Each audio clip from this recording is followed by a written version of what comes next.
Professor Rash, it's advisable to treat the major depressive disorder with the vagus nerve stimulation. How does the disease occur in the patients? What are the main signs? Well, the main signs are patients come in feeling either very sad or totally disinterested in anything that usually interests them. They have trouble with sleep, appetite, weight regulation. They can't concentrate. They often think about suicide.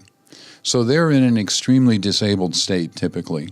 And that can go either for months or even years. Sometimes it's chronic, sometimes it's recurrent, often it's both.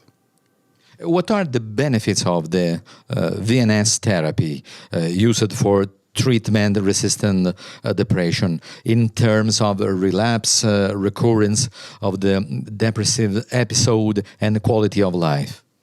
Right, so vagus nerve stimulation is usually used after other standard treatments fail, like psychotherapy, one medication, maybe another medication, sometimes combinations of medications, and still the patient's depressed. Or they get a little bit better from the medication, but it doesn't hold, and they're back into another depressive episode. So we call that a relapse. So vagus nerve stimulation is really ideally suited for patients who have had trouble either getting out of their depression after many treatment attempts, or they get out of the depression but they can't stay out, and so it has a relapse. So vagus nerve stimulation is a long-term treatment that aims at getting them out of depression and keeping them out of depression for years. What are the rates of the response and remission in patterns suffering from major depressive disorder treated with vagus nerve stimulation? Right. Now we're talking about what we call treatment-resistant depression. So they have already failed to respond to several treatments. Vagus nerve stimulation takes about a year to fully express its total benefit. So if you look at about a year, about 40% of these patients have had a very substantial clinical benefit. Some are really depression-free. Another 20%, maybe 25%, are better, but they don't quite hit what we call a response. But they're well enough or better enough that they say, please don't take out the stimulator. It's helping me. And then it's about a third that say, well, you know, we've tried, but this doesn't really produce anything that's better than what I started with. So if you look at it from that perspective, about 2 out of 3 people benefit, and 40% at 1 year actually have a clinical response or complete remission. How does the VNS work on the neurological patterns of a depressed patient?